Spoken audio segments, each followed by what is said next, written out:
Friends, income tax department के द्वारा नई प्रेस रिलीज जारी की गई है जिसमें कि बताया गया है कि स्क्रिप्ट वाइज रिपोर्टिंग की आपको आवश्यकता नहीं है यदि आप इंट्राडे ट्रेडिंग करते हैं या शॉर्ट टर्म ट्रेडिंग करते हैं शेयर्स की जो कि लिस्टेड है स्टॉक एक्सचेंज में। फ्रेंड्स, असेसमेंट ईयर 2021 के लिए मीडिया में रिपोर्ट दी जा रही थी कि स्टॉक ट्रेडर और डे ट्रेडर को स्क्रिप्ट वाइज डिटेल देनी है इनकम टैक्स रिटर्न में। फ्रेंड्स, अब गवर्नमेंट के द्वारा क्लैरिटी दी गई है कि यदि शेयर ट्रेडिंग की जाती है तो उस केस में स्टॉक ट्रेडर को generally short term capital gain होता है या बिजनेस इनकम होती है। ये इस बात पे डिपेंड करता है कि व्यक्ति का पीरियड ऑफ होल्डिंग क्या है शेयर का या फिर यूनिट का, क्योंकि यदि 1 साल से कम है तो उस केस में शॉर्ट टर्म कैपिटल गेन होता है या लॉस होता है। फ्रेंड्स, इस केस में स्क्रिप्ट वाइज रिपोर्टिंग करने की आवश्यकता नहीं है शॉर्ट टर्म या फिर बिजनेस इनकम के केस में यदि शेयर ट्रांजैक्शन होती है। इसलिए मिनिस्ट्री ऑफ फाइनेंस ने कहा है कि जो मीडिया में रिपोर्ट है वो बहुत ही ज़्यादा मिसलीडिंग है।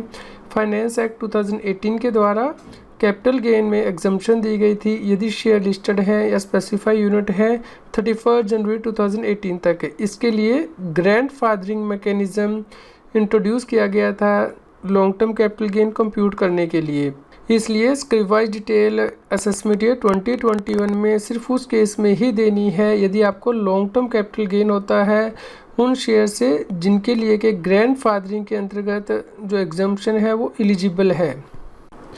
फ्रेंड, जब ग्रैंड फादरिंग के अंतर्गत एग्जम्पशन दी जाती है तो उसमें बहुत सी चीज़ें देखी जाती हैं, जैसे कॉस्ट क्या है शेयर की, सेल प्राइस क्या है, मार्केट प्राइस क्या है। 31 जनवरी 2018 ये हर शेयर और यूनिट के लिए अलग से कैलकुलेट करना होता है। इसलिए स्क्रिप्ट वाइज डिटेल चाहिए होती है ताकि कैपिटल गेन कंप्यूट किए जा सकें। लेकिन फ्रेंड्स, यदि व्यक्ति का शॉर्ट टर्म कैपिटल गेन है या फिर बिजनेस इनकम है तो उस केस में उसे ग्रैंड फादरिंग के अंतर्गत एग्जम्पशन लेने की आवश्यकता नहीं होती है, इसलिए उसे स्क्रिप्ट वाइज डिटेल देने की आवश्यकता नहीं है। या फिर उन शेयर के लिए जिनके लिए कि वो ग्रैंड फादरिंग क्लेम नहीं कर रहा है, या फिर यदि शेयर ऐसे हैं जिनके लिए कि ग्रैंड फादरिंग एलिजिबल नहीं है तो उस केस में भी स्क्रिप्ट वाइज डिटेल देने की आवश्यकता नहीं है। फ्रेंड्स, यदि इस केस में टैक्स पेयर रिपोर्टिंग नहीं करेंगे तो उस केस में उनका जो ग्रैंड फादरिंग का बेनिफिट है वो छूट सकता है। इसलिए गवर्नमेंट के द्वारा ये स्क्रिप्ट वाइज डिटेल मांगी गई है उस केसेस में ही जहाँ पे कि ग्रैंड फादरिंग के अंतर्गत एग्जम्पशन क्लेम की जाती है, क्योंकि इसके बिना इनकम टैक्स अथॉरिटी जो है क्लेम को चेक नहीं कर सकती हैं।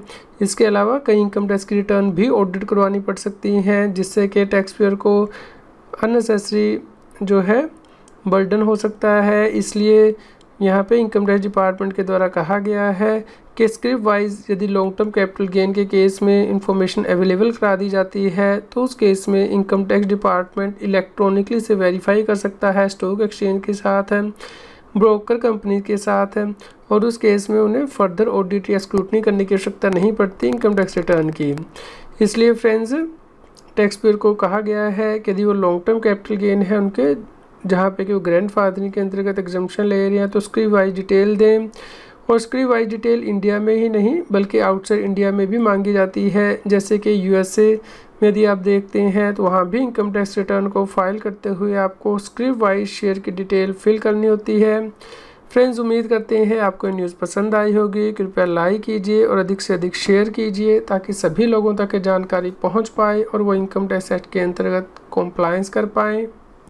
रेगुलर अपडेट के लिए आप हमारे चैनल को सब्सक्राइब करें, नोटिफिकेशन बेल को प्रेस करना ना भूलें ताकि जैसे ही हम कोई नया अपडेट डालें आपके पास इमीडिएटली यह अपडेट पहुंच जाए।